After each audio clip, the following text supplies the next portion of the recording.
part 5 of Eli's jump training, and I wanted to give you a little history of where I come from. So what you're looking at is my border collie Jinx. That was trying to do a collection stride, a true collection jump there. And this is Jinx at around, I think he's around 6 years old here, maybe 5 years old. And I did do some early jump training with him, but I was fairly new to jump training. I'd done it a little bit with my Sheltie prior, but I never really went into it deep. Now, Jinx was an excellent, he kept all of his bars up. He rarely knocked bars. He would knock them for handler errors, that sort of thing, but he had great ability to clear the bar. However, the one place where Jinx struggled and I struggled to help him was in his true collection jumping. So this is me with him around 5-6 years of age, trying to go back and recreate true collection training. And Jinx his body didn't naturally allow him to collect. So on these jumps here, where he's going around and jumping into me in convergence, what I want you to notice is how he jumps to my left foot first and then comes into collection position. So he jumps to my left foot and then comes into collection.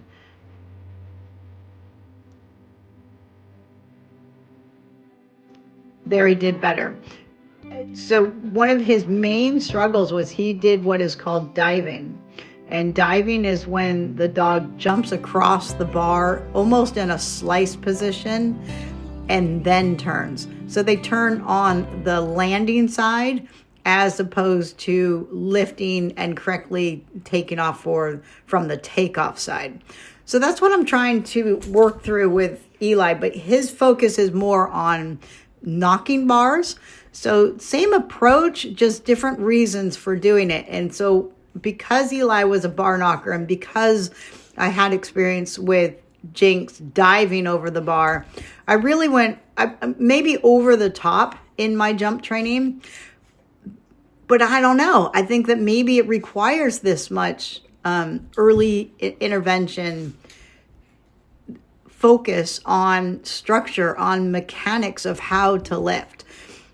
And just gaining more experience about how dogs use our body cues or our hand cues versus when we're not there. So right now with me on the other side of the bar and him doing convergence jumping, we're really focusing on the mechanics of it. I'm not focusing on him being able to do this by himself yet.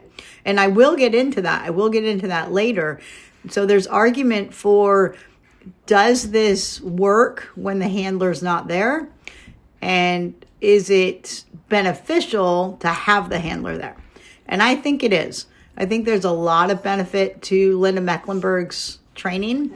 The one drawback is, can the dogs maintain it while they are on their own, while they are doing the behavior on their own?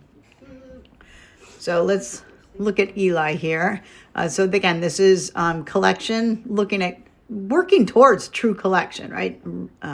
True collection is where the dog adds in a stride and bends over the bar, clearing the bar with all the toes and rounding their back up, looking for their landing zone and jumping in close to the bar. So they come in closer to the bar than in relative collection.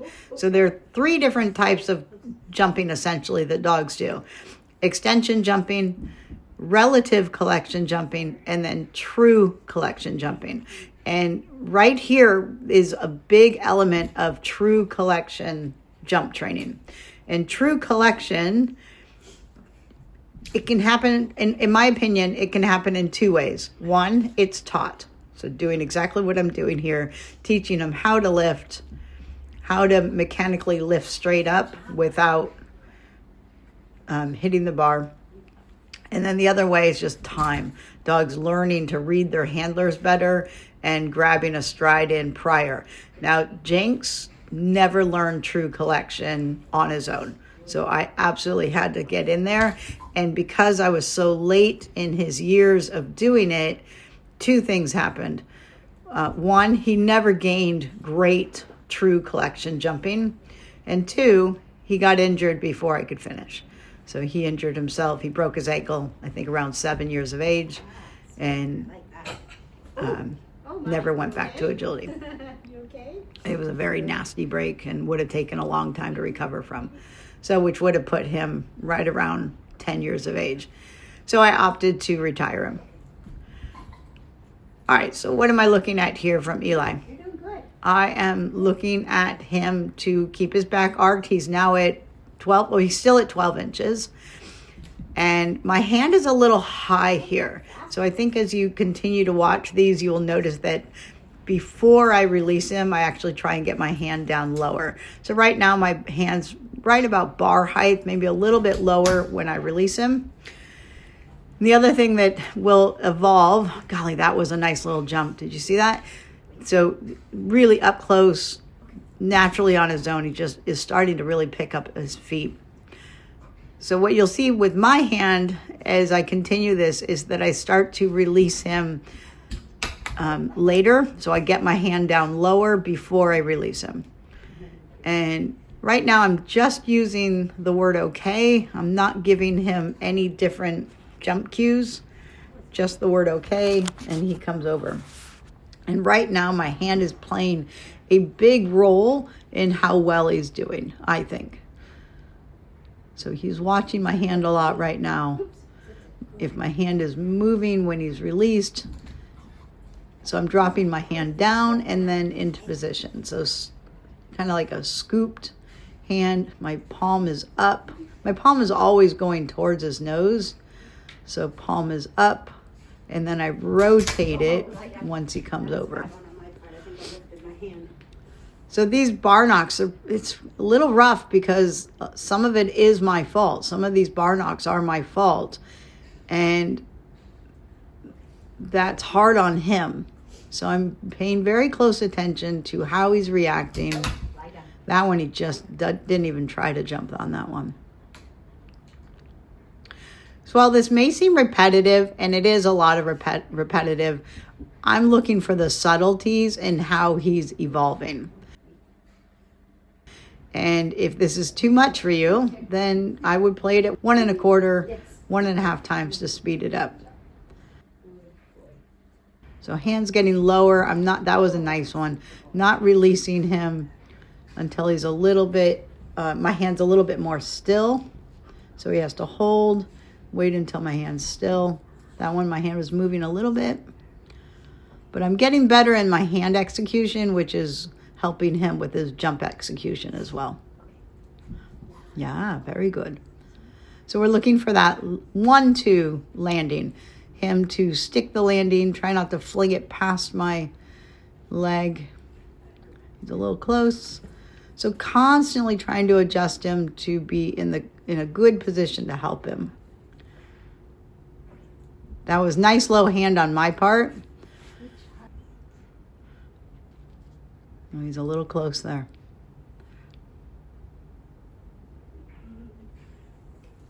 Yeah, he's getting so much better at this.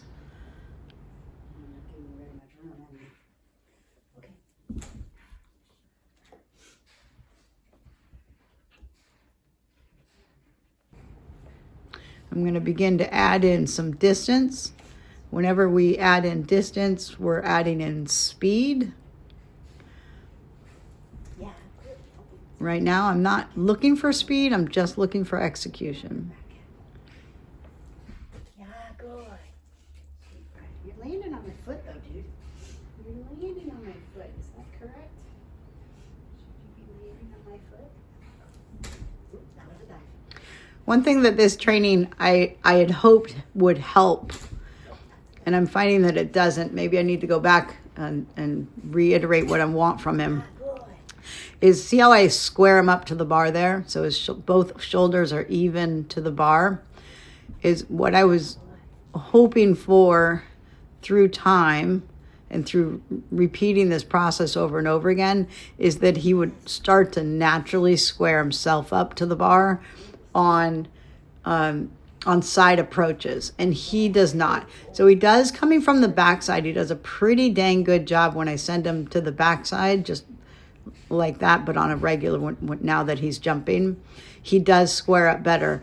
But if he's coming from any sort of angle on the jump, so me approaching or him approaching from the side of the jump where he could easily slice it, but I'm asking him to bend around the jump stanchion, he doesn't square up quite as nicely.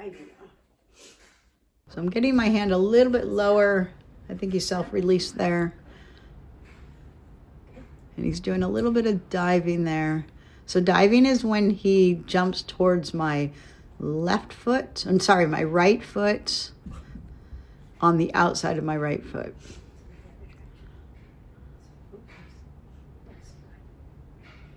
So now it would be my left foot. That was better. Little flingy on the back end there. Still a little flingy, not bad. All right, so here I start to add in just a little bit more distance eventually. Same thing though, just keep repeating this over and over again. One thing that's important to note is that I'm not doing just jump training. I mentioned this in a prior video that in between all these jump sessions, I'm doing other stuff. You know, not all agility.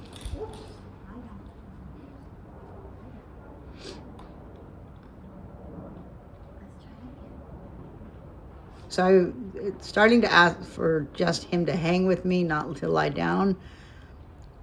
Very self-released, but man, did he ever control his butt there. All right, I like these next two. Nice low hand on my part, great execution on his part. So low hand, great control of his hind end.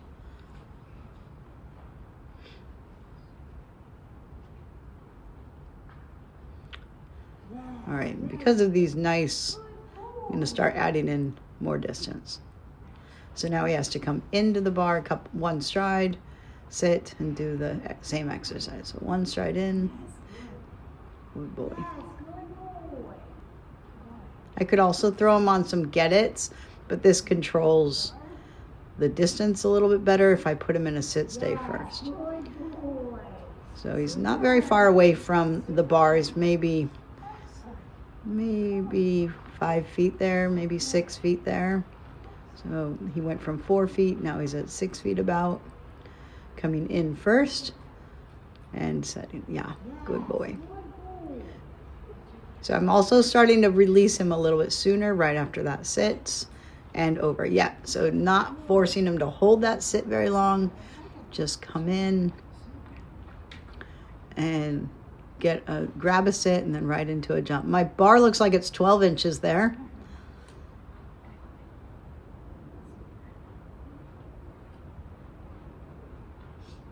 Most of my weight is on my back foot here. Oh, that was a dive.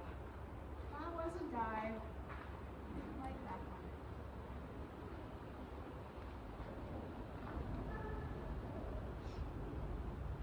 Okay.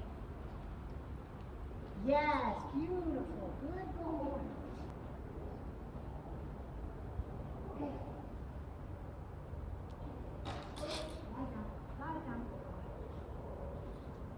Focus more on that. Let's try it again.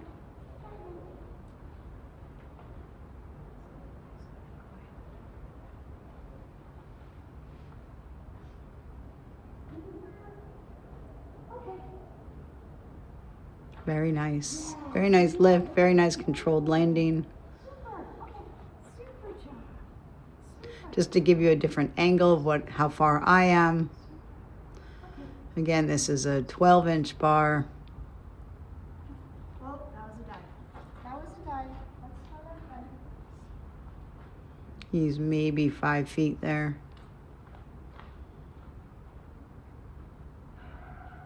Okay. So this move does actually become part of our jumping, and I start to name this, hey, hey. So that will be his verbal for I'm on the landing side, come in, collect, and go with me.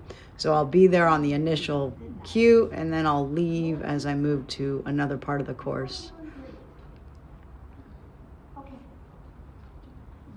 So my landing side collection cue is